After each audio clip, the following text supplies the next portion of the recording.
Tenemos hoy día una sesión muy especial dedicada a la autonomía de las agencias y con dos invitados que van a ser los que van a animar principalmente esta sesión, además de nuestros profesores, por supuesto, Dana Fener, Catalina Medel, José Miguel Valdivia, Diego Verdou y don Luis Cordero.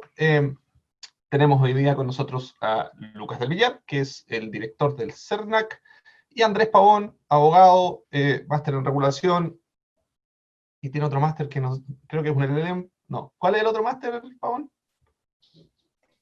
En política pública. En política pública. Fantástico.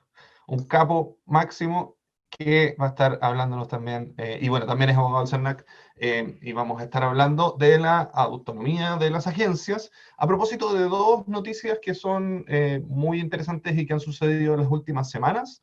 Una de ellas es acá en Chile, y es el hecho de que la CMF, la Comisión del Mercado Financiero, creó una intendencia de consumidor financiero. Una institución que de alguna manera se podría solapar con el CERNAC, que podría tener además también alguna incidencia en lo que ha hecho y está haciendo el CERNAC en relación a los consumidores financieros, al que se conoció como el CERNAC financiero, o que todavía se conoce como el CERNAC financiero. Y por otra parte, tenemos un fallo de la Corte Suprema de Estados Unidos en que estoy buscando el nombre del fallo. Bueno, pero mientras lo encuentro, en un fallo de la Corte Suprema de Estados Unidos donde básicamente se le dio poder al presidente de la República, en este caso Donald Trump, pero a la institución del presidente de la República, para remover a la persona que está en la cabeza del Consumers Financial Protection Bureau, que es un organismo público dedicado precisamente a la protección de los consumidores financieros. Ese organismo público gozaba de una independencia, de una supuesta independencia respecto del presidente de Estados Unidos. Sin embargo, la Corte Suprema resolvió que la existencia de esta independencia era una violación al principio de la separación de poderes, puesto que en Estados Unidos, dice la Corte Suprema, que dice la Constitución, el poder ejecutivo está totalmente entregado en el presidente y por lo tanto el presidente debe tener control sobre todos los agentes que son parte del poder ejecutivo, incluidas todo este tipo de agencias y en especial esta agencia en sí misma. Les voy a poner en el chat una noticia del Washington Post sobre este fallo para que lo tengan a mano, pero va a ser parte de lo que vamos a hablar porque yo sé que es algo que le interesa muchísimo le interesa mucho al RECOM, pero le interesa además de manera particular a don Diego Verdou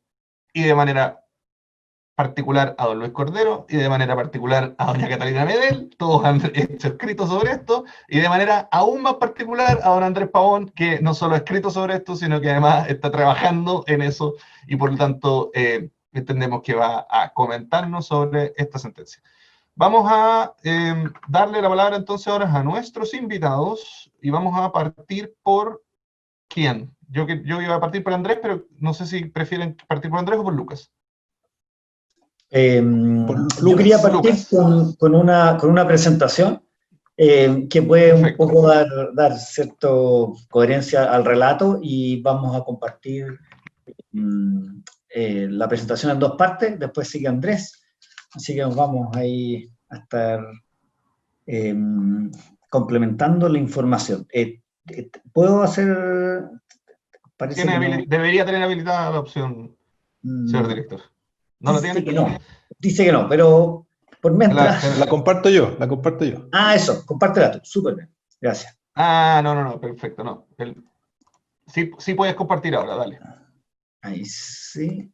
Bueno, animamos por mientras a nuestro público, a todos quienes nos acompañan, a que usen la sección de preguntas y respuestas para hacer las preguntas que quieran hacer, y también, si quieren, conversar por el chat e ir discutiendo lo que está sucediendo en esta sesión, bienvenido sea.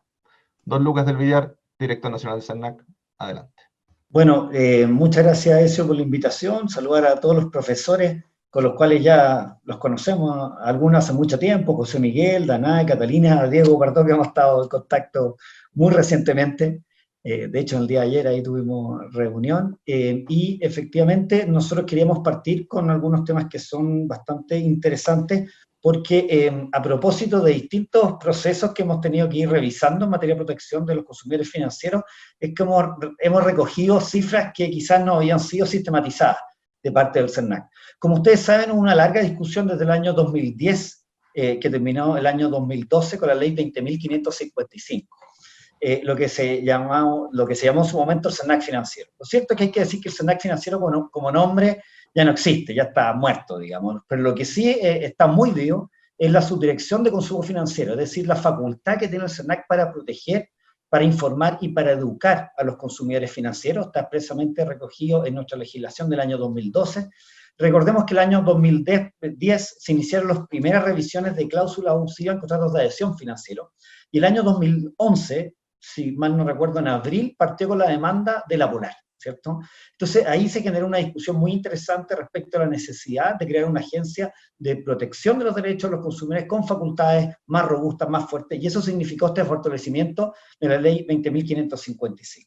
Al poco andar, se determinó que ese fortalecimiento no era suficiente y se empezó a tramitar la ley que conocemos hoy como 21.081, que, como saben muy bien todos los que me están escuchando, estuvo truncada por el Tribunal Constitucional, por una bien digamos, comentada y también, vamos a decir que en esta misma sede, entiendo, ustedes mismos dieron varias opiniones en relación a ese fallo del Tribunal Constitucional, ese control de constitucionalidad que efectivamente eliminó algunas de las facultades, y dentro de las más relevantes, creo yo, vale la pena mencionar la de iniciar procedimientos administrativos sancionadores, y la de establecer normativas, ¿cierto?, vinculantes para las empresas.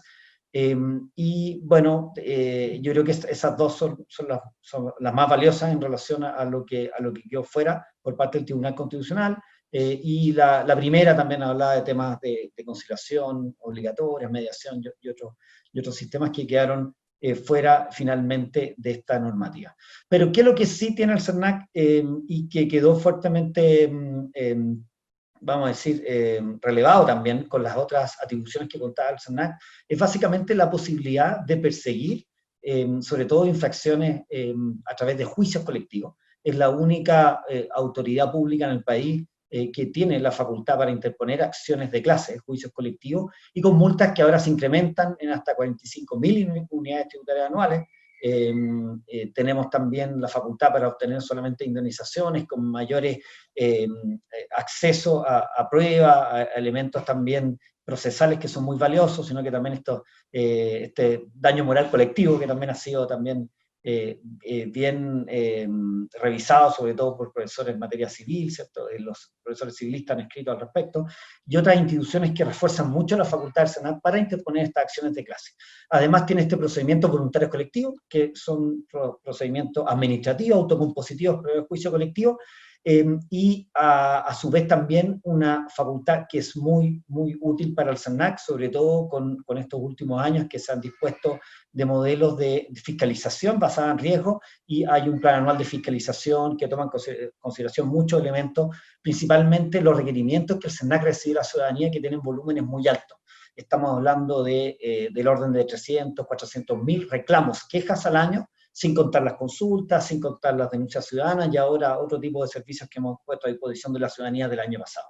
Para dar algunas cifras en materia financiera, de protección, el SENAC ha recibido más de 550.000 reclamos en materia financiera solamente. Si nosotros analizamos desde el año 2012 a la fecha, el mercado financiero es el que ha aportado más reclamos al SENAC. En algún momento fue telecomunicaciones, y hoy podemos decir que en términos de volumen total en este periodo son más los reclamos financieros, y el SENAC ha resuelto más de 300.000 casos, o sea, reclamos, quejas con una pretensión, con un petitorio especial de consumidores en materia financiera, desde la entrada en vigencia de la ley 20.555.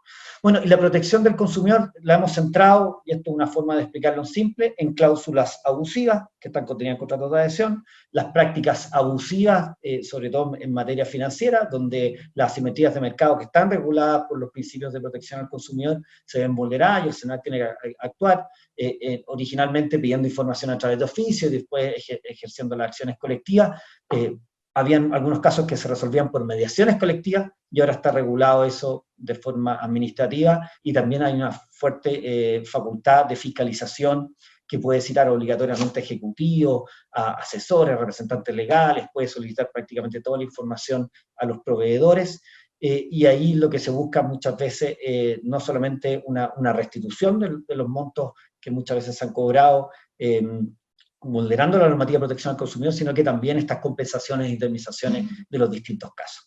El SENAC también ha centrado su protección en la información a los consumidores, sobre todo en materia financiera, hacernos cargo de estas asimetrías de información, estos sesgos, que es básicamente la limitada racionalidad con la cual el consumidor actúa en la toma de decisiones, que muchas veces se potencian con falta o más bien falencia de la información a la cual accede, y por eso es que se toman estas decisiones financieras subóptimas, como ponemos ahí en la presentación, y muy importante, a partir del año 2012 también se refuerza la facultad y sobre todo las herramientas del SENAC en torno a resolver estas brechas de educación financiera, principalmente a través de distintos programas de educación financiera, de habilidades financieras, decimos hoy en el programa último y más moderno que está en ejecución por parte del SENAC. Entonces ahí podemos ver que hay una estructura de trabajo en materia financiera que tiene estos tres pilares fundamentales, que es básicamente cómo están estructurados el mandato legal del SENAC en términos de proteger, educar y también informar a los consumidores, sobre todo en el ámbito financiero, desde el año 2012. En materia de protección, darle a conocer algunas cifras que muchas veces son desconocidas, porque así como les decía que el término SENAC financiero quedó en desuso varios años y por tanto la gente ya lo perdió, pero sí el ámbito de protección del consumidor financiero ha logrado en estos años, del año 2012 al 2019, montos de compensaciones, vamos a decir en términos amplios, los consumidores directas, de casi 58.000 millones de pesos. Si nosotros lo comparamos con el presupuesto del SENAC el año pasado, podemos ver que es una cifra muy, muy considerable, varias veces, más de 5 veces, digamos, nuestro presupuesto, en beneficios directos para consumidores financieros, ¿ya? Y esto parte de un volumen importante de información que recibe el SENAC a través de los reclamos, parte de la base también de muchos casos en los cuales la regulación no es lo suficientemente clara para determinar un estándar de comportamiento que logre tratar las asimetrías de mercado en materia financiera. Pusimos algunos casos destacados, y lo cierto es que, muy importante, estos beneficios directos que ha obtenido en casos colectivos el consumidor no contemplan más de 8.000 millones que se han obtenido también en restituciones directas a los consumidores por el monitoreo que ha hecho el SENAC en el cumplimiento de la ley de alzamientos de prendas y hipotecas en materia financiera, ¿cierto? Y esos son más de, como les decía, más de 8.000 millones adicionales, y los demás, más de 300.000 reclamos que se han resuelto favorablemente para los consumidores durante este periodo. No hemos sacado esa cuenta, claramente sacando promedios podemos llegar a montos mucho mayores, y esto es lo que han obtenido los consumidores en nuestro país, los ciudadanos, solo en materia financiera, por las gestiones del SENAC durante este periodo, desde que se le otorgan las facultades de la ley 20.555 a la fecha. Y hay algunos casos que son bastante destacados, que vienen de antes incluso de la creación de esta división de consumo financiero y el otorgamiento de estas facultades en este ámbito, que fue algo tan debatido en su momento. Bueno, el caso del COSUR empezó en 2006, como caso, digamos, el del Banco Estado en el año 2004.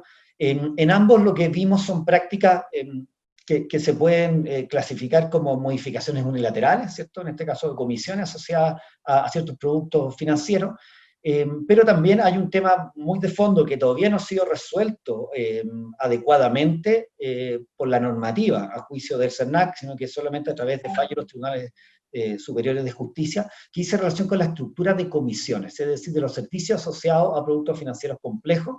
Y ahí está también el caso Cofisa, digamos, que da cuenta de la primera demanda colectiva, que se cuestionaba las estructuras de de comisiones post-circular 17, por decirlo así, que también cayó, digamos, después del fallo Cencosud, que se eliminó por la Superintendencia de Bancos e Instituciones Financieras en la época, estamos hablando del 2013, pero fuertemente apalancada también por las facultades del CERNAC con la 20.555, el caso de la Polar, que ampliamente conocido. De hecho, el CERNAC recibió casi 50.000 reclamos solamente por el caso de la Polar. Bueno, por el volumen de 1 millón de afectados, y también casos de líneas de sobregiro que se llamaban sobregiro pactado, digamos que básicamente lo que establecían eran incrementos en las comisiones por utilizar líneas sucesivas, digamos, pero básicamente era una línea de crédito, no tenía ninguna diferencia, y por tanto el CERNAC presentó demandas colectivas, y ahí se obtuvieron más de 34 millones de dólares en compensaciones directas a los consumidores. Podríamos decir que parte no menor de estos beneficios totales por acciones financieras del CERNAC durante este periodo tiene relación con ese caso, entre otros, digamos. El caso de la Polar fue equivalente, el caso Cencosud cerca de 53 millones de dólares, el caso Banco Estado creo que eran 5.000 millones de pesos, montos más acotados, pero fue el primer caso de juicio colectivo que se presentó en el país, entonces se resolvió a través de un acuerdo conciliatorio. Pero aquí es muy importante la materia que estamos viendo, que tanto en el caso Cencosud como en el caso Banco Estado, el caso Cofisa y la Polar en menor medida, pero también el caso de líneas de sobregiro pactado, que fueron demandados por el CERNAC, las contrapartes del CERNAC, las instituciones financieras demandadas en estos juicios colectivos, invocaban normativa sectorial, invocaban la normativa, en este caso, en el caso Cencosud de la RAN, que permitía estas modificaciones. Hay incluso oficios de la Superintendencia de Bancos, en el caso de Banco Estado también hay un oficio ahí que da cuenta que se autorizaba la práctica. Hay una discusión bien profunda en relación a cómo la normativa sectorial podría permitir por especialidad algún tipo de estas prácticas que a juicio del CERNAC evidentemente que eran infracciones masivas a los principios básicos de los derechos del consumidor, en esa época no financiera, y en las últimas de consumidor financiero, que están consagrados desde la ley 20.555. Bueno, los trabajos de información que ha tenido el CERNAC en materia financiera no son muy conocidos. Queremos dar a conocer también prontamente una consulta pública, un programa de rediseño, espero la próxima semana, de un informativo trimestral de crédito hipotecario. Esta es una herramienta muy útil de información para los consumidores, porque pueden aportar con cierto nudge, ¿cierto? Con cierta información, empujoncitos, digamos, para tomar mejores decisiones de consumo, sobre todo de una forma muy gráfica, como ustedes pueden ver ahí, con colores que se permite explicar. Y no les voy a dar más detalles porque Andrés Pavón, que estuvo trabajando directamente en este interesante ejercicio, que participaron expertos a nivel mundial incluso, que vinieron a ver lo que estábamos haciendo, él lo va a poder explicar con más detalle. En materia de educación, bueno, la educación financiera, la inclusión financiera, que no es lo mismo, pero que está relacionada también con algunos procesos que han desarrollado y medidas de política pública, distintas autoridades e instituciones públicas privadas en nuestro país. Hay una mesa de coordinación de la inclusión y la educación financiera, que participa, bueno, el Banco Central, la CMF, el FOSI, muchas otras instituciones que tienen programas de educación financiera, y el CERNAC también ha hecho lo suyo en materia sobre todo de transmisión de habilidades financieras directamente a estudiantes de colegios, a estudiantes también de educación superior y a comunidades escolares.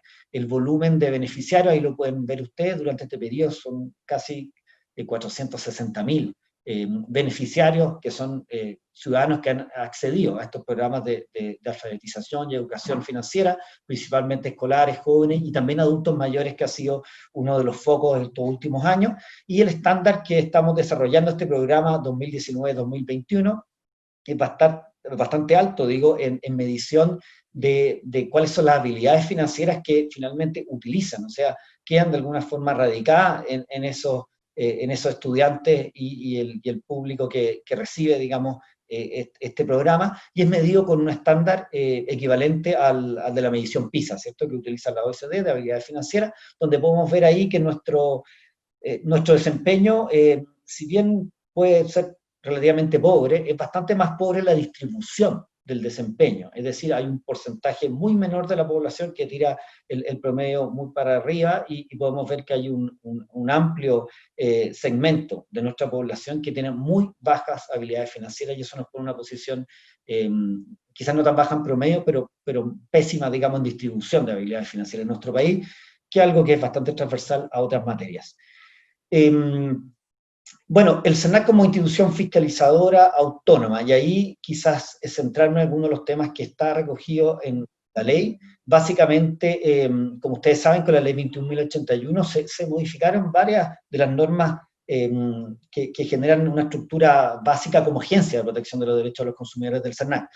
En primer lugar, el sistema de nombramiento y de remoción del director del SENAC, ¿cierto? Que si bien se nombra con un quórum más alto de los consejeros del Consejo de Alta Dirección Pública, ADP, la remoción requiere ciertos elementos que son bastante novedosos, es decir, el presidente de la República solamente puede remover al director del SENAC con ciertas conductas específicas que hizo en relación, y muy similar al fallo en análisis, digamos, si bien no se habla de notable abandono de deber específicamente, pero sí negligencia manifiesta, faltas de la probidad administrativa y inobservancias muy graves, digamos, en relación de sus deberes y obligaciones que establece la misma ley. Es decir, hay causales específicas que son las únicas que permiten la remoción, y eso le da mayor independencia, y el nombramiento a través del sistema de dirección pública con un quórum más alto, ¿cierto?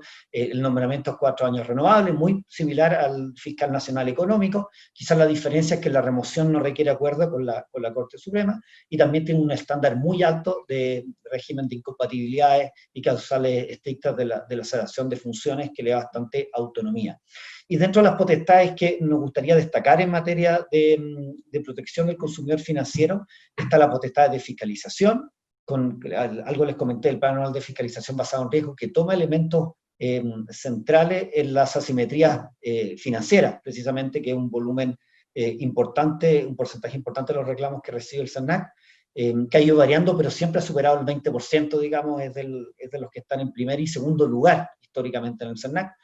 Les decía que solamente se ha alternado con telecomunicaciones, también de interposición de acciones colectivas, que son básicamente las que persiguen no solamente el resarcimiento de los consumidores, sino que las multas con topes que son muy altos, digamos, además de los daños punitivos, daños morales y otro tipo de instituciones que son bastante particulares, muy disuasivas respecto de este tipo de comportamiento, y también las circulares administrativas que nosotros hemos ido dictando, sobre todo este último tiempo, en materia de contratación a distancia, que se aplica también a algunos aspectos específicamente financieros, relacionados también, bueno, con deberes de los proveedores también en materia financiera en esta pandemia, en esta emergencia sanitaria, deberes bastante específicos en esa línea, y también, bueno, suspensión de plazos de garantía legal y otros, pero hay circulares específicamente dirigidas al mercado financiero, principalmente en relación a los reglamentos de productos financieros específicos, crédito consumo, crédito hipotecario y también tarjetas de crédito,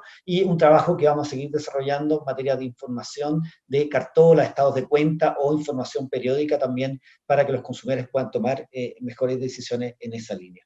Ahora, si nosotros vemos estas potestades de dictar circulares administrativas, evidentemente que alguien podría señalar que se echa de menos la facultad normativa más dura, vinculante para todos los proveedores. Esa, nosotros podemos ver que quedó, bueno, eliminada la pasada por el Tribunal Constitucional, pero, y ahí introduciendo un poco a las coordinaciones entre las distintas autoridades públicas, el SENAC tiene algunas normas especiales que mandatan a coordinar el relacionamiento con fiscalizadores sectoriales, y en materia financiera no hay excepción al respecto. Por el contrario, hay otra norma específica que es la 18.010 que obliga también a una buena coordinación en esa materia, pero el SENAC también tiene la facultad de proponer cambios normativos al presidente de la República cuando determine la necesidad de ello, en virtud también de este proceso de monitoreo de lo que ocurre en el estándar de protección de los derechos de los consumidores, y incluye también la materia financiera.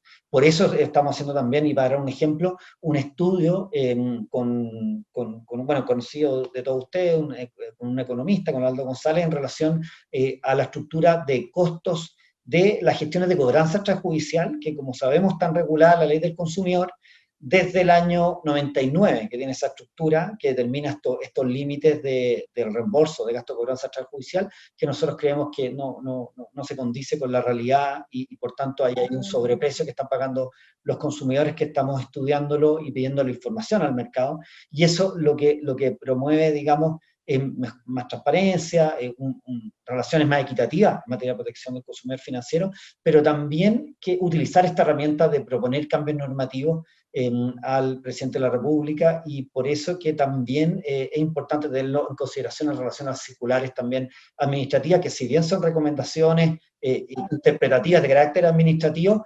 evidentemente que también hay una posibilidad de hacerlo más público y de alguna forma promover estos cambios normativos que detecta el CERNAC precisamente en su vigilancia en estos mercados financieros. Dejo a Andrés con la palabra para que siga con la segunda parte de esta presentación. Muchas gracias. Se escucha bien, ¿cierto? Y se ve el PPT. Se escucha bien. Oye, a ver, a mí se me ocurría contarles dos cosas que ya adelantó el director, digamos. La primera, una novedad que es este trabajo que estamos haciendo en materia de rediseño de cartillas de información al consumidor financiero, tratando de implementar los insumos de la economía del comportamiento y buena parte de esa literatura que ha llegado al mundo regulatorio gracias a Cass Sunstein y este famoso libro Natch con Thaler, ¿no? Contarles de eso. Después me tomé la libertad, digamos, de juntar un poco cuestiones académicas con mi trabajo en CERNAC y voy a tratar de mostrar un panorama comparado de los niveles de autonomía o independencia de agencias en Europa y en Latinoamérica y mirar dónde está CERNAC en ese panorama, que creo que puede ser interesante. Y tal vez luego dejar un espacio para comentar desafíos propios de la existencia de agencias, de múltiples agencias y distintos perímetros regulatorios. Para ir directo al primer punto, lo que queremos contarles es este trabajo de rediseño de cartillas de información. Aquí recuerden ustedes que el año 2012 se aprueban reglamentos de información al consumidor financiero y se crea lo que ustedes reciben todos los meses, que es el estado de cuenta de la tarjeta de crédito, o lo que reciben a lo menos trimestralmente, que es el estado de cuenta de su crédito hipotecario. Y si ustedes son un ciudadano normal, digamos, o como Sunstein diría, humans y no econs, ¿no? Si son solo seres humanos normales y no expertos con un MBA en finanzas, probablemente les cuesta muchísimo entender el estado de cuenta de su tarjeta de crédito y en alguna medida también cuesta comprender bien la comunicación del estado de su crédito hipotecario. Inspirados por ese problema, lo que hicimos, en CERNAC se creó el año 2018 una unidad de economía del comportamiento, que vendría a ser una de estas Natch Unit, que están tan de moda en los últimos años en la administración pública en el mundo. Y nuestro primer desafío fue rediseñar el estado de cuenta del crédito hipotecario, teniendo dos objetivos de política pública. El primero, facilitar la comprensión, que nuestro diagnóstico es que la comprensión era muy difícil. Hicimos 50 entrevistas, desde focus group a entrevistas personales, para mirar cuáles eran las brechas de las personas. Luego, a partir de esas entrevistas, fuimos generando diseños. Obviamente esto fue acompañado de una revisión de la literatura en el mundo en materia de diseños de cartillas de información al consumidor financiero. Y eso nos permitió llegar a este modelo que estamos presentando aquí. No voy a explicarlo en detalle, pero me voy a centrar en un elemento clave, que así como buscábamos que las personas entiendan mejor la información financiera, también buscábamos que las personas entiendan los beneficios de la hoy día portabilidad financiera o de refinanciar sus créditos. Y una forma de hacerlo es entregarle al consumidor información del estado del mercado, ¿no? Es muy difícil para un consumidor levantar información del estado del mercado, sino que básicamente él tiene información de su propio crédito y, como sabemos, probablemente somos muy pocos los que estamos pendientes de la tasa promedio de mercado que informa el Banco Central. Entonces hicimos un ejercicio sencillo. Tomamos la tasa promedio de mercado, acotada a tramos de deuda hipotecaria, y se las presentamos a los consumidores a través de este termómetro, ¿no? Y es un termómetro donde nos diría, mire, en dónde se encuentra su tasa de interés versus dónde se encuentra el promedio del mercado. Y luego lo invitábamos a tomar una decisión. Para medir esto cuantitativamente hicimos un experimento, un ensayo de control aleatorio, que bueno, hay una larga literatura en cómo hacer esto en política pública, y con 500 personas las hicimos tomar decisiones. A un grupo le presentamos la versión vigente, a otro grupo le presentamos la versión intervenida, y tomamos ciertas variables de control, por supuesto, y lo que queríamos ver era cuántos de ellos habrían un cotizador de crédito hipotecario después de mirar esta información, y afortunadamente, como era esperable, aquellos que recibieron nuestro tratamiento aumentamos en un 23% la probabilidad de que cotizaran un nuevo crédito hipotecario. Recuerden ustedes que más o menos 1.200.000, 1.400.000 personas son deudores de crédito hipotecario hoy día, y cada trimestre reciben esta cartilla. Si eso aplicamos, si tenemos suerte, si ese 23% tiene validez externa y lo podemos aplicar al resto del mercado, aquí hay un cambio muy importante en la política pública, y esperamos que esto alimente la competencia en un escenario de portabilidad como el que empieza a regir a partir de 45 días más, ¿no? Esa era una novedad que quería contarles, y bueno, si tienen cualquier duda o comentario, feliz de trabajarlo, digamos. Y luego les mencionaba esta idea de iniciar esta conversación sobre autonomía, inspirado por esta sentencia de la Corte Suprema, compartiendo, espero que se vea bien, porque yo no lo veo quizás tan bien, pero espero que se vea bien, compartiendo algunos datos comparados, ¿no? Sobre la independencia de las agencias financieras, y en este caso de CERNAC, en este grupo de instituciones. Y aquí básicamente lo que hice es tomar, y yo sé que, bueno, ustedes, digamos, en RECOM conocen muy bien el índice de Gilardi. Gilardi es un profesor en Suiza, ¿no?, que crea este índice para medir la independencia de las agencias supervisoras o reguladoras, ¿no? Y construye un índice que tiene 20 indicadores que van desde temas presupuestarios hasta el nombramiento de la autoridad a cargo de la agencia. Lo que ven en la parte inferior, en la parte superior, es la medida de independencia en los reguladores europeos al año 2008, que es la data, digamos, de Gilardi. Y ahí pueden ver, se destaca en rojo los reguladores financieros, que se distribuyen, ¿no?, muy cerca de un 0,6%. El índice va de 0 a 1. Yo levanté el año 2018 los datos de 103 agencias en Latinoamérica, en 8 países y en 13 sectores regulatorios, digamos. Recuerden ustedes que el 0 es un ministerio, ¿no? No hay una agencia. Y aquí en rojo destaco, digamos, el caso de los reguladores financieros, que comparte, digamos, el promedio cerca del 0,6, pero la distribución, hay un poquito más de heterogeneidad, ¿no?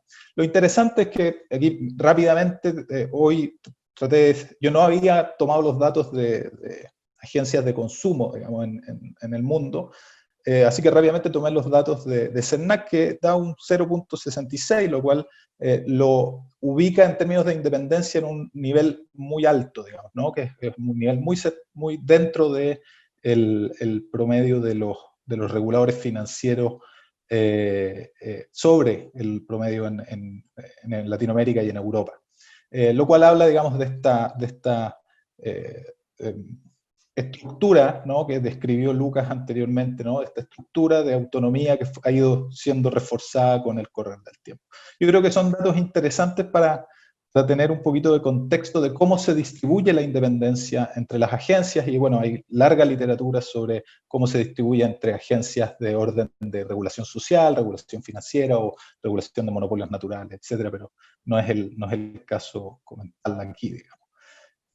Y finalmente, se nos ocurría hacer algunas reflexiones sobre estas consideraciones de independencia y del distintas agencias interactuando en diferentes perímetros regulatorios que quizás pueden animar el debate.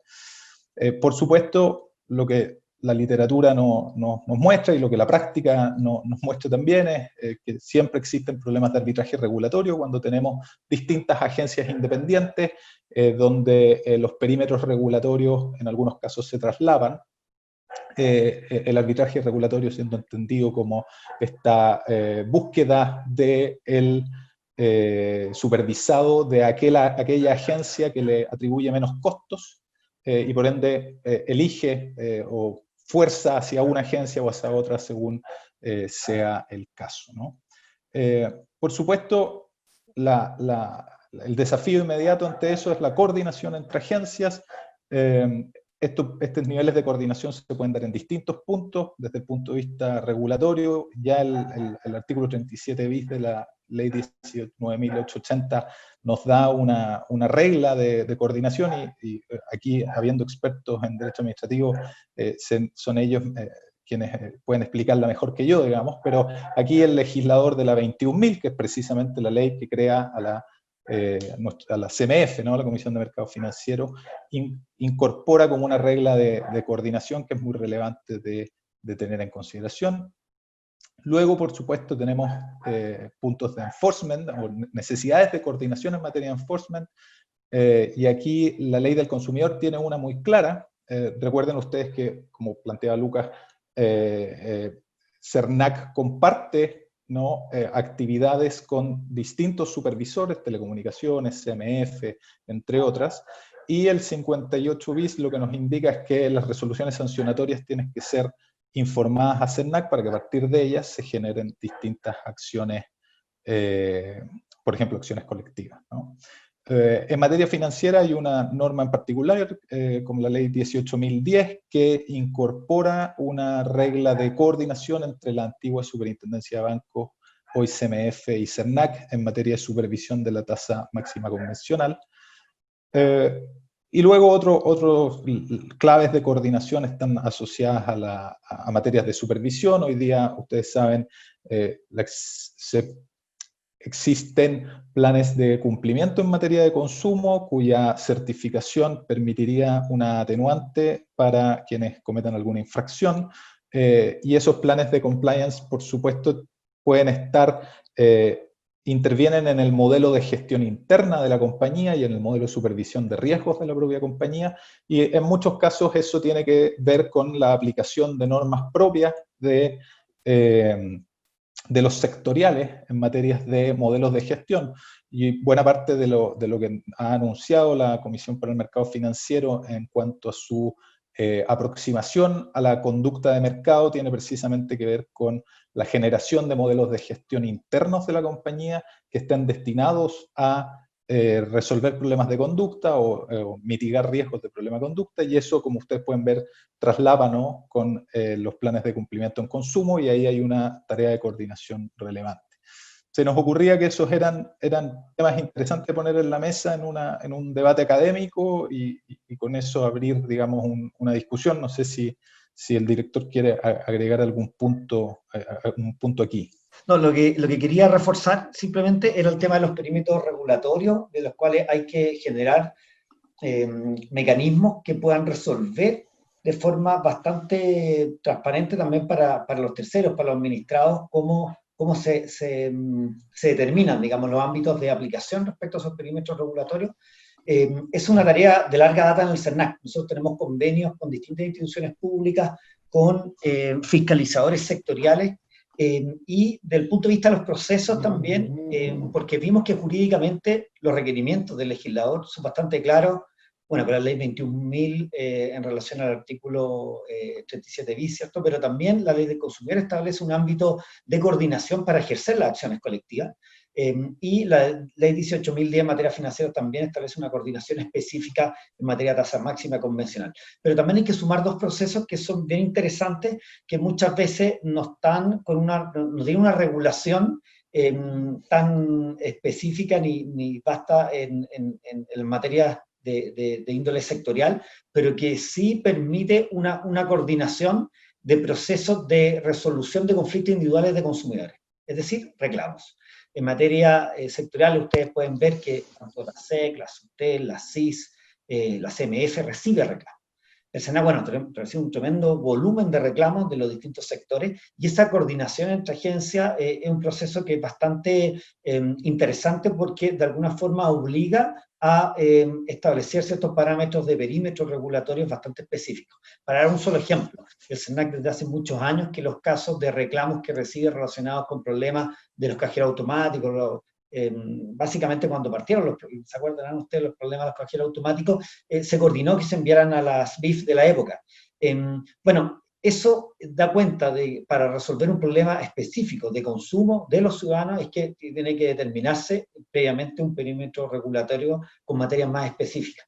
Hay normas que están establecidas en artículos 2, 2 bis de la Ley del Consumidor, que permite ilustrar también de acuerdo a las materias y la jerarquía de las normas que lo regulan, pero no necesariamente es tan fácil. Y el segundo ámbito, que ya es bastante novedoso para el SENAC, en el cual es un proceso que tiene que resolver también estas materias de coordinación entre organismos regulatorios, pero sobre todo lo que dice en relación con la fiscalización. El SENAC tiene facultades de fiscalización, hay un ámbito de deberes específicos, deberes de conducta que están establecidos en la Ley de Protección al Consumidor, pero muchas veces tienen dobles tipificaciones infraccionales con la norma sectorial, y ahí la coordinación en la fiscalización es bastante interesante. Es un proceso que nosotros estamos llevando a cabo en este tiempo, llevamos prácticamente un poco más de un año con la facultad de fiscalización, pero eso también requiere que se suscriban convenios que permitan, por un lado, responder de buena forma a los ciudadanos en relación a materias específicas,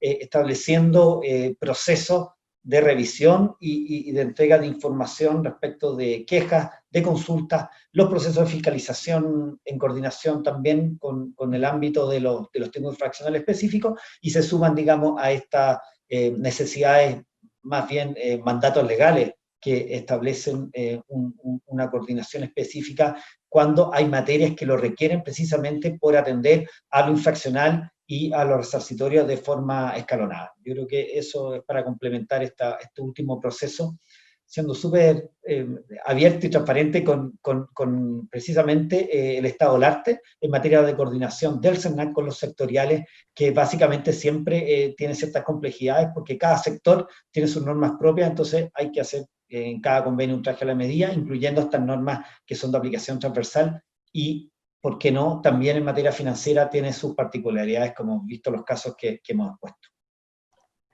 Muchísimas gracias, Lucas. Muchas gracias, Andrés, también por su presentación. Tenemos media hora ahora, en que podemos hacer preguntas y generar discusión. Y las invitamos nuevamente a que hagan sus preguntas por el sistema, abajo donde dice preguntas y respuestas, y vamos a darle 2 minutos a los profesores y profesoras para que hagan sus comentarios, sus preguntas sobre la presentación. Vamos a partir con don Diego Pardo. Hola, gracias. Gracias por la palabra, y gracias también por la presentación, Andrés y a Lucas, y por el contexto que le ponen. Yo, más que comentarios, me gustaría hacerles 2 preguntas, una a cada uno, un poco que creo que apelan como a la experiencia específica de cada uno. Andrés, me gustaría, de alguna manera, en Gilardi, como tú bien dijiste, la pluralidad o singularidad de los directivos es uno de 20 criterios. ¿Sí? O sea, es algo que tendría algo así como un 5% de importancia. Para ponerlo en contexto, si el SENAC cambiara a una dirección colegiada, el cambio en el índice sería como de 0,66 a 0,71, digamos. Sería un cambio como del cielo a la tierra. En la sentencia de la Corte Suprema, sin embargo, ese pareciera ser el indicador clave. Entonces, por así decirlo, como si uno mira esto como desde la perspectiva de la ciencia social, pareciera que una audiencia, la audiencia europea, la audiencia Gilardi, ve en esta dicotomía entre lo unipersonal y lo colegiado una cosa que vale un 5%. En cambio, la audiencia más norteamericana, desde su perspectiva del derecho administrativo, ve que esto vale un 100%. es más importante que cualquier otra cosa. Tú, como desde esa perspectiva, ¿dónde está? Seguramente no es ni lo uno ni lo otro, pero ¿en qué parte entre ese 5%, 100%, entre ese 95% de diferencia está nuestra realidad en Chile? Digo, ¿qué tan importante es para nuestra praxis en Chile esta distinción desde tu perspectiva? Que seguramente está por ahí entre medio, no es ni lo uno ni lo otro. Y para Lucas, un poco, si uno mira esto como desde la perspectiva, tú tienes muchos años de experiencia en materia del consumidor, entonces puedes mirar esto desde la perspectiva que otorga la experiencia. Y de alguna manera, esta no es la primera vez que ocurre esta superposición de competencias en materia financiera entre lo que hace el CERNAC y lo que hace otros reguladores. De hecho, la ley sobre CERNAC financiero es precisamente una respuesta, o al menos así lo veo yo, quizás tú lo ves distinto y nos puedes contar cómo lo ves tú también, pero yo lo veo un poco, esa ley es un poco una respuesta a el conflicto que gatilla esa famosa circular 30 de la SBIF, que genera todo este conjunto de casos, Banco-Estado con CERNAC y Cencosud con CERNAC, a propósito de la modificación unilateral de cargos por tarjetas de crédito. Y de alguna manera eso generó una tensión institucional que se terminó resolviendo con la ley del CERNAC financiero. ¿Cómo esta decisión de la CMF de crear una intendencia, cómo tenemos que entenderla? ¿Como una vuelta atrás o como la creación, no sé, de un espacio? En la literatura también se habla de los espacios regulatorios compartidos como un intento de generar un espacio regulatorio compartido. Otra alternativa sería como un modelo como este que propone, no sé, pues Jean Tirole, de colisión de intereses, donde tú quieres que distintas partes del Estado representen, por así decirlo, muy fuertemente intereses que no necesariamente están alineados. Qué sé yo, lo que típicamente pasa en los procesos penales, digamos, tú quieres que una parte del Estado se la juegue con todo por condenar a las personas que cometieron un delito, y otra parte del Estado quiere que se la juegue con todo por defenderlo, y de alguna manera cuando fiscales y defensores se enfrentan en un juicio a propósito de una solicitud de prisión preventiva, los dos son organismos públicos, por así decirlo, pero generan como decisiones completamente distintas. Entonces, un poco, ¿cómo ves tú esta decisión en la perspectiva que otorga, digamos, tu experiencia de años en materia de consumidor? Muchas gracias, Diego. Le damos la palabra ahora a Catalina Medel. Catalina. Yo tengo preguntas, pero creo que les voy a dar la posibilidad a Lucas y a Andrés de que las contesten al tiro, porque tuve que reformular un poco mis preguntas ya que Diego me quitó una. Pero yo creo que como entender, y alguien en el chat está preguntando también eso, como entender la relación hoy entre el CERNAC y la CMF, en particular de la subdirección del consumo financiero, cómo afecta las decisiones que va a tomar la CMF respecto de la autonomía de las decisiones que tiene el CERNAC. Yo creo que es súper interesante ver su visión de cómo va a funcionar esta relación en el futuro, porque hay una mirada que dice que efectivamente están compartiendo un espacio regulatorio, como decía Diego, y esa mirada significa que la CMF mira solamente como al proveedor, y lo que haría el CERNAC es mirar la relación entre el proveedor y el consumidor. Encuentro complejo hacer la distinción, como decir, como esto es blanco, esto es negro. Yo creo que hay muchos matices entre medio como para decir que la CMF solo se va a dedicar al proveedor y usted solamente a la relación entre consumidor y proveedor. Y hay otros que dicen, y que fue la noticia que subió Ezio y que apareció en otras partes también, que dicen directamente que esto es quitarle básicamente la competencia en materia financiera al CERNAC y que se lo quede la CMF. Y ya que la CMF y el CERNAC dicen que esto no es así, es interesante como entender cómo ustedes comprenden cómo va a funcionar esta relación en el futuro. Genial, gracias Cata. Yo tenía 3 preguntas y 2 ya fueron formuladas, así que me queda solo mi tercera pregunta. Bueno, es que era más o menos evidente cuáles eran las preguntas que íbamos a hacerles, ¿no? La de Cata está bien dura, creo yo. Mi pregunta es más blanda. Mi pregunta es por los Snatch.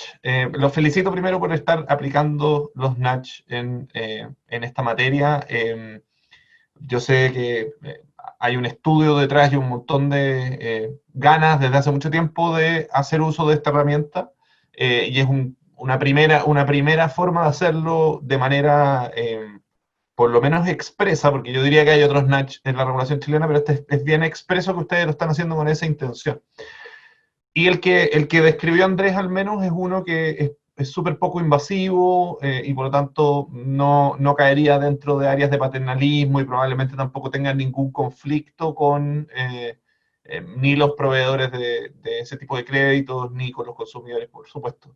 Pero quiero saber si es que, porque yo me imagino que este es un piloto para seguir avanzando, entonces, si es que han o qué han pensado respecto de hasta dónde pueden llegar esos Snatch en términos de manipulación de nuestros sesgos cognitivos. O sea, hasta dónde creen ustedes que es legítima la manipulación de sesgos cognitivos por parte de una agencia del Estado. Ok. Voy a tratar de rápidamente pasar por ellas. No, contestarlas más bien, no pasar por ellas. La primera de Diego era relativa al peso que se le atribuye al diseño institucional en el índice Gilardi y estas distintas perspectivas, ¿no? Yo, de hecho, diría, Diego, que para el índice Gilardi es indiferente si es una autoridad unipersonal o es un consejo. De hecho, lo que él hace es tomar las reglas de nombramiento y remoción y se las aplica las mismas al consejo y las mismas a la actividad, al unipersonal. Así que es súper interesante. Efectivamente, desde el punto de vista de esa literatura, no es un problema de independencia. Y hay que recordar que lo que está midiendo ese índice es la independencia de la agencia para la toma de sus decisiones. No está pensando en si esa estructura genera más inmovilidad, eventualmente un consejo versus una autoridad unipersonal.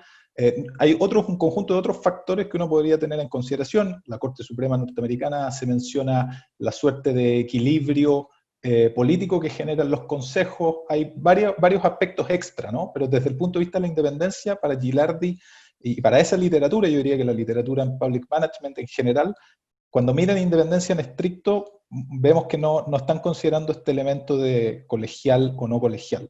Y eso es muy interesante. Y ahí quizás lo que uno puede decir es, no necesariamente es la literatura, yo entiendo bien tu pregunta, creo que uno podría hacer una distinción más precisa. Es una distinción entre la visión del derecho administrativo de la Corte Suprema norteamericana, en este caso, de un 5.4, y una literatura importante en diseño institucional donde está el foco en independencia, no toma en consideración este factor colegial o unipersonal. Lo que sí, por supuesto, toma en consideración es la cesación de funciones, que es lo que gatilla, digamos, la Corte Suprema norteamericana toma el mix de ambos, ¿no? Cesación de funciones y si es colegial o no, o notable causal para la cesación de funciones. Así que yo creo que ahí hay un debate abierto. Desde mi punto de vista, como diseño institucional, las variables son múltiples. Y en rigor es al legislador al que debe tener la potestad suficiente para ir manipulando esas variables y definir el mejor diseño institucional para las características de la agencia de ese mercado. Entonces, una agencia que litiga puede tener unas características distintas que una agencia que solo regula. Y ahí me parece que lo colegial y lo no colegial son factores importantes de cara a esas características de esa agencia en un particular mercado.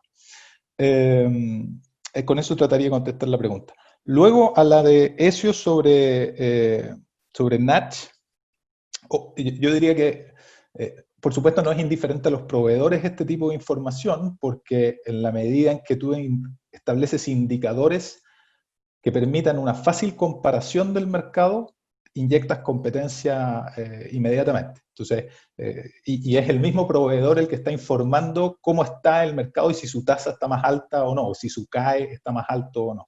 Así que yo creo que ahí, sin duda que a los proveedores puede generar... Es un nudge para los proveedores también, ¿no? Al ver qué tan lejos estás, vas a tener intereses en acercarte hacia el punto de referencia que se fija. En materia de cuánto avanzar, yo diría que la agenda que se ha fijado, la agenda que ha fijado Lucas es ir por las cartillas de información financiera. Y creo que todas ellas ocurre algo que tú mencionabas, Ezio, que no llegan a estas intervenciones tan invasivas en los sesgos cognitivos de los consumidores, por lo tanto, desde ese punto de vista hay tranquilidad en evitar excesivo paternalismo, si tú quieres, o no hay mucho riesgo de excesivo paternalismo, y aquí hemos tratado de seguir al pie de la letra las reglas de ética que generó la OECD en materia de diseño de nudges. Así que por ahí, como muestra de que estamos tratando de hacer un trabajo bien estructurado en que no sea invasivo. Creo que contesto esas dos. Muchas gracias, Andrés. Lucas. Ya, bueno, muchas gracias. No por las preguntas, por la instancia, no. No, la verdad es que son bien interesantes. Voy a partir quizás comentando la primera de Diego, es muy buena pregunta, en relación a lo que hace el CERNAC, digamos, históricamente, su cultura organizacional en base a las herramientas que tuvo. Recordemos que la institución nace sin ley del consumidor, esta llega al 97 y las acciones colectivas llegan al 2004. Y a partir de las acciones colectivas es donde se genera, digamos, esta necesidad de entrar en procesos que hay brechas regulatorias, principalmente a través del análisis de cláusulas en contratos de adhesión. Y yo me atrevería a decir que parte las acciones de clase con materia financiera, derechamente.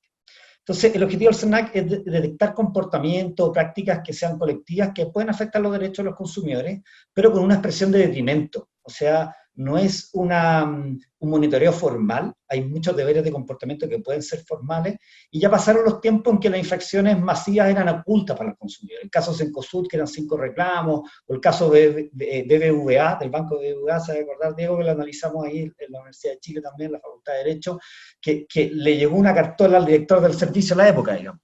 Eso ya pasó. Las posibilidades que tienen los consumidores en nuestro país es de acceder a las infracciones, quizás no los volúmenes de 40.000 reclamos por un caso, pero el CERNAC tiene la información respecto de estas prácticas, digamos, que generan asimetrías, que afectan los derechos de los consumidores, que tienen expresión de detrimento, o sea, que básicamente afectan la indemnidad patrimonial del consumidor. Se genera al menos, digamos, un peso de diferencia en perjuicio de los mismos en forma masiva.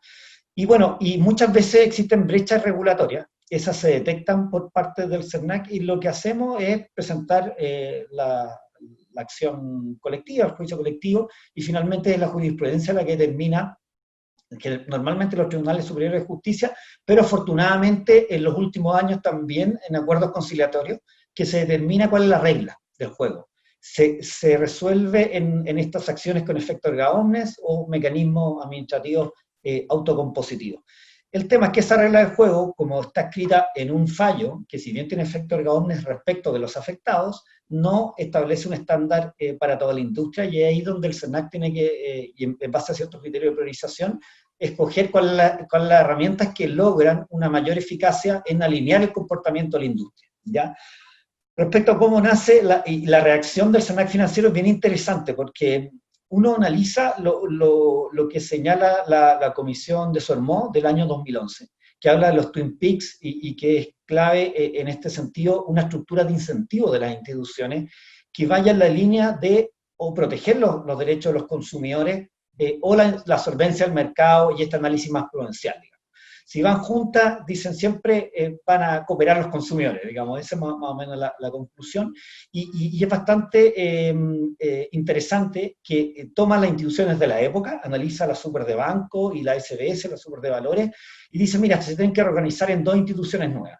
Una que sería una comisión de solvencia, que toma básicamente los temas de de conducta de mercado y de protección al consumidor, que es básicamente el CERNAC financiero, entendamos el CERNAC con facultades financieras en terminología actual, y por otro lado tiene que haber una comisión especial que va a tomar los temas de intendencia de seguro y los temas BIF, para promover la estabilidad y solvencia de las instituciones financieras. Es decir, el año 2011 se estableció que no podían una misma institución hacer las dos cosas. Entonces la reacción a eso es precisamente la creación del CERNAC financiero o de esta subdirección y otorgarle facultades financieras con otras facultades. La ley del CERNAC financiero no tiene solamente facultades en materia financiera, establece los derechos del consumidor financiero en el artículo 3, pero también establece facultades del CERNAC para pedir información, acuérdense los ministros de fe que permiten ejercer acciones de clase, etc. Ahora, ¿qué es lo que ocurre? Que esa reacción también va de la mano de un intento que tuvo la Superintendencia de Bancos el año 2010, por ahí por septiembre del año 2010, que se dictaron dos circulares que fueron muy polémicas, la 3505 y 3506. Esas circulares trataron de resolver el problema de las cláusulas abusivas en los contratos de adhesión financiera, que básicamente estaban plagadas. Yo creo que el primer informe que hizo el CERNAC, el año 2010, de hecho, en materia de cláusulas abusivas en contratos de adhesión, eran financieras. Y trató de resolverlo la Superintendencia de Bancos estableciendo una RAN, digamos, una regulación, y decía, por primera vez decía, bueno, ya hay que respetar la ley del consumidor, y están prohibidas las ventas atadas, las ventas atadas. Es una prohibición expresa, estableció ciertos parámetros. Bueno, la historia es bien triste, porque la 3505 y 06 después se cambiaron por la 35, 13 y 14, que fue como una tremenda vuelta a carnero. Entonces yo creo que ahí cayó una suerte de no sé cómo decirlo, pero falta de legitimidad, de credibilidad, de desprestigio quizás también, la institución en ámbitos de regular la protección de los derechos de los consumidores. Estamos hablando fines del 2010. Entonces cuando llega el caso Lapolar, que fue la primera demanda colectiva con ese volumen de afectados, digamos, y todo lo que había atrás de ella, bueno, yo creo que queda bastante resuelto desde el punto de vista de la opinión pública que el CERNAC era la institución que debería responder a estas necesidades que hace cargo la Comisión de Solmó, de básicamente recoger la conducta de mercado y la protección del consumidor. Y ahí quizás hacer una breve distinción, digamos. La conducta de mercado, bueno, todos sabemos a dónde apunta los que estamos acá, y básicamente es un proceso que tiene, digamos, larga data, por ejemplo, la Superintendencia de Bancos y Comisión de Mercados Financieros. Pero la protección del consumidor tiene ciertos elementos que son bastante distintos. Lo primero es que se protege a los consumidores ¿de qué? De los proveedores respecto a los derechos de los consumidores, en este caso financieros, que son normas de orden público. Entonces están establecidos por ley. Y esa estructura normativa hay que respetarla porque básicamente es lo que determina que estas normas rijan inactum. Toda la discusión que se dio en la ley 2020-555, estamos hablando del CERNAC financiero, era modificar también con estándares más altos los contratos de adhesión financiera, y esas normas rigen inactum. Entonces es importante también que si bien la misma ley que estamos hablando establece en el artículo 62 que el Ministerio de Economía es el que tiene potestad reglamentaria, nosotros sabemos que a través del decreto del Supremo, el presidente de la República, pero son los que disponen la implementación de las medidas de política pública, protección de los derechos de los consumidores. Es muy importante tener en consideración que los derechos del consumidor financiero y los derechos del consumidor en general están establecidos por normas de rango legal, ¿ya? Y ahí es donde el principio de legalidad es el que determina también el ámbito de supletoriedad de la ley del consumidor. Recordemos que la ley del consumidor dice que se aplica supletoriamente respecto de materias reguladas en leyes especiales. Entonces, la estructura del legislador era básicamente de esa naturaleza. Por tanto, la conducta de mercado que sea establecía normas de comportamiento de protección de los derechos de los consumidores no puede ser sino de esa forma. Ahora, el ámbito reglamentario obviamente que hace una bajada de estos derechos que asiste al consumidor financiero. Pero hay otro tema que es muy importante, algo mencioné en la presentación, que la protección del consumidor financiero parte de la base, y ahí entrando también a la pregunta que hace Catalina, bueno, el CERNAC obviamente trabaja con la relación proveedor-consumidor, eso no hay duda, pero desde la perspectiva de la protección de la parte débil. ¿cierto? Y la parte débil es el consumidor, que le asisten ciertos derechos, que tienen ciertos principios que recogen esta asimetría, pero que en la práctica lo que hace también es proteger patrimonialmente. La indemnidad patrimonial del consumidor es básica. Entonces, lo que hace el CERNAC es obtener, así como hablamos de los 58.000 millones de compensaciones, bueno, es establecer resarcimiento, la restitución, la resolución del problema de consumo es básico. Y para eso la posibilidad cierta, la amenaza creíble de determinar la ineficacia de cláusulas establecidas en el contrato de adhesión es absolutamente indispensable. Ninguna agencia de comportamiento de mercado va a poder dar cualquier tipo de instrucción a un proveedor o a una empresa, ¿cierto? Que esté regulada en contratos previamente suscritos por las partes. Porque ahí, evidentemente, que la intangibilidad de los contratos impide meterse. Entonces, ahí el regulado diría, bueno, está bien, acojo la norma, pero yo tengo unos contratos que están vigentes, aquí hay una voluntad de los consumidores expresa, y por tanto no va a tener efecto in actum, digamos, esa nueva regulación, sino que una vez que disponga de nuevos contratos. Y acuérdense que la discusión de los stocks de contratos, la modificación también es muy antigua para el CERNAC. Entonces yo creo que la estructura de cualquier agencia que se elija para proteger los derechos del consumidor, incluso financieros, tiene que tener acceso a información, que es básicamente acceder a reclamos, consultas y retroalimentación de los mismos ciudadanos. Por eso que es importante lo que señalé al principio respecto de estas infracciones sin detrimento y ocultas. Lo segundo es tener la capacidad, por lo menos la amenaza creíble, de cambiar las relaciones jurídicas, las relaciones entre el proveedor y el consumidor están descritas en contratos de adhesión, de consumo, y por tanto hay una regulación que establece una eficacia, que está en la Ley de Protección al Consumidor, y el juicio colectivo el que determina que queden sin efecto de forma masiva, como ocurrió en el caso Cencosud, como ocurrió en el caso Banco Estado, como ocurrió también en el caso de la Polar, que me tocó a mí particularmente ver los temas también contractuales junto con las compensaciones. O sea, hay un ajuste de la relación entre las partes, donde es muy difícil que un sectorial pueda involucrarse precisamente por la autonomía de la voluntad que permite, digamos, un estándar distinto, y eso es un ámbito bastante, vamos a decir, interesante de discusión respecto a las capacidades que tienen las agencias, porque muchas veces nos llaman los sectoriales para decirnos, miren, ustedes están en posibilidad de determinar que esto es una cláusula o una utilización abusiva de una relación contractual. Nosotros sí creemos que sí, porque tenemos ciertos principios. A todo esto un paréntesis, la otra vez revisamos las cláusulas abusivas que han sido anuladas históricamente por todos los procesos del CERNAC, algunos judiciales y otros autocompositivos, son más de 400. O sea, el volumen de cláusulas que se han redactado que han tenido ineficacia es altísimo.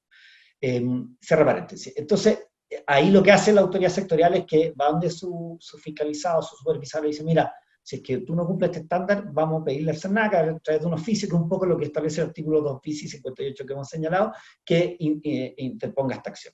Esto se hace de forma a veces muy excepcional, pero lo que quiero ir con esto es que la protección de los derechos de los consumidores financieros, insisto en esto que es de aplicación general, pero es lo que nos involucra ahora en este debate, requiere al menos de herramientas claves de información. Segundo, de poder anular o determinar la ineficacia, aunque sea indirecta, a través de los tribunales de justicia, de las relaciones contractuales vigentes, y por último, de obtener compensaciones, indemnizaciones, resarcimiento del consumidor, que eso es lo que espera.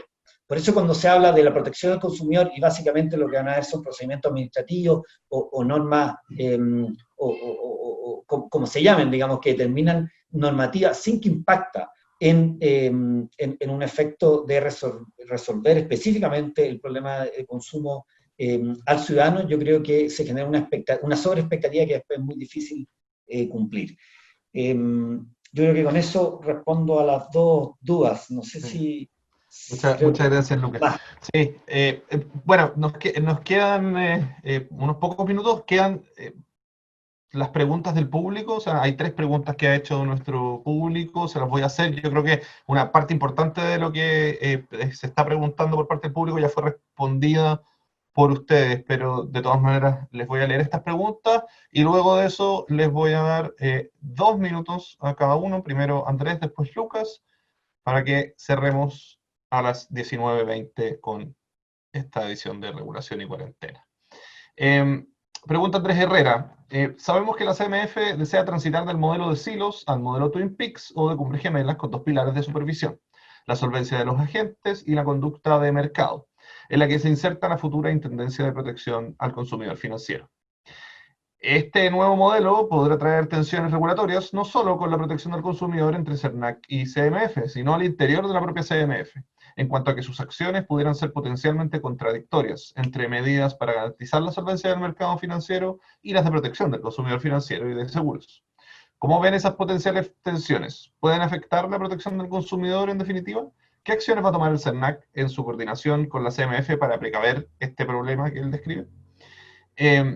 Y Tamara Alfaro les pregunta las siguientes dos cosas. Punto número 1. En la práctica, ¿cómo se lleva a cabo la coordinación entre CERNAC y CMF en lo que se refiere a la fiscalización? Hoy sucede, por ejemplo, que CERNAC solicita mediante oficios información a los bancos, que es información que estos envían periódicamente a la CMF. Asimismo, me parece importante saber cómo CERNAC se está capacitando en materia financiera, ya que son temas muy complejos y donde además no todo es legal, sino que de costumbre comercial. La costumbre comercial. Me encantó esa parte. Como el animal fiero, la costumbre comercial, las abejas fugitivas. Bueno, si es costumbre, la única forma de capacitarse es una pasantía en un banco, digamos.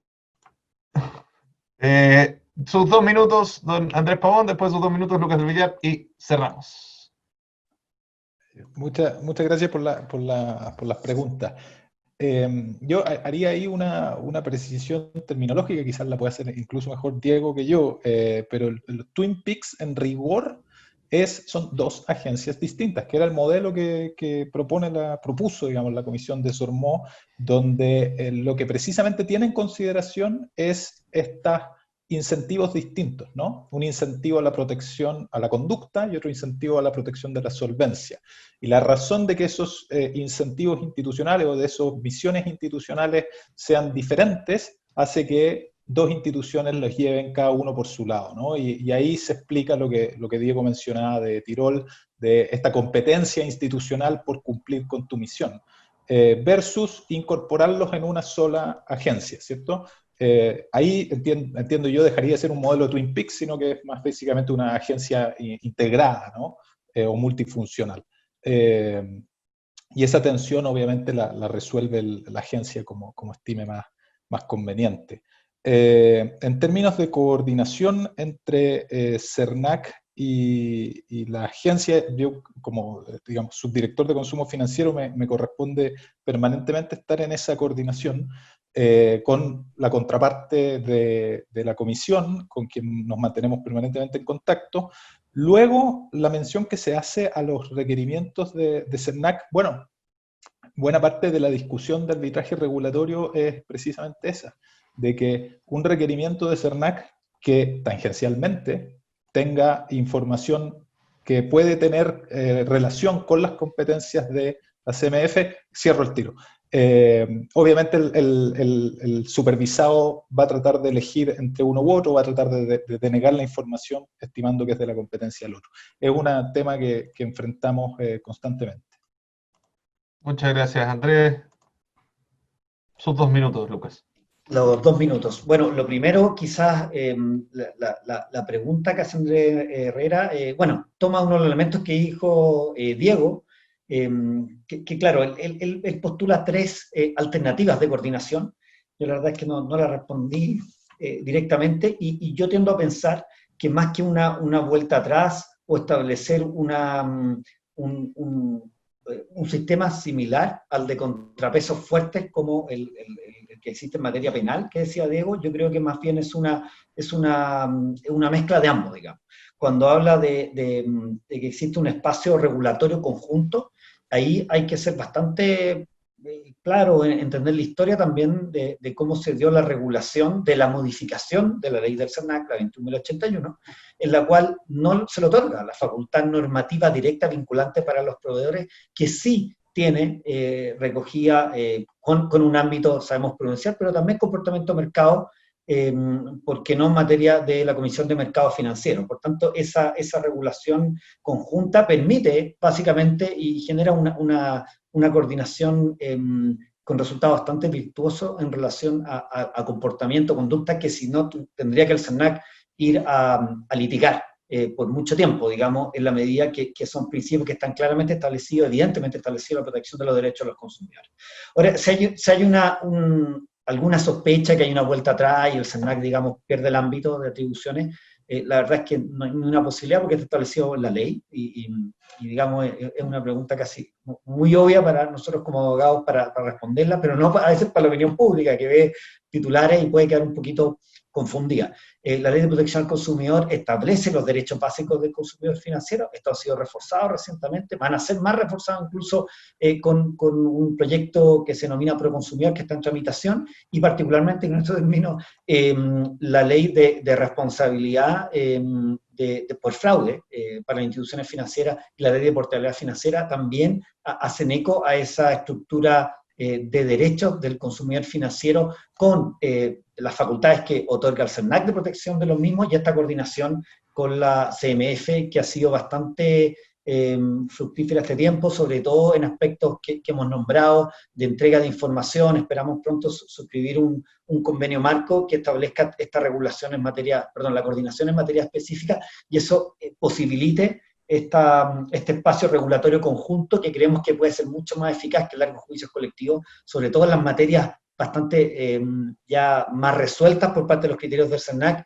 que básicamente en ir a convencer un tribunal, digamos, con un caso masivo colectivo, a veces es mucho más fácil que un organismo en coordinación entienda la lógica que hay detrás de protección y pueda suscribirlo a través de una circular o una normativa de aplicación general. Eso es, muchas gracias. Perfecto. Bueno, les agradecemos muchísimo, Andrés, Lucas, por habernos acompañado hoy. Una muy interesante instancia.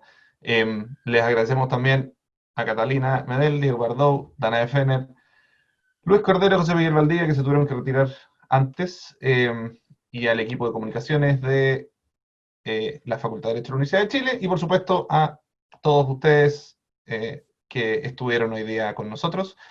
Nos vemos en un par de semanas más en un nuevo capítulo de Regulación y Cuarentena.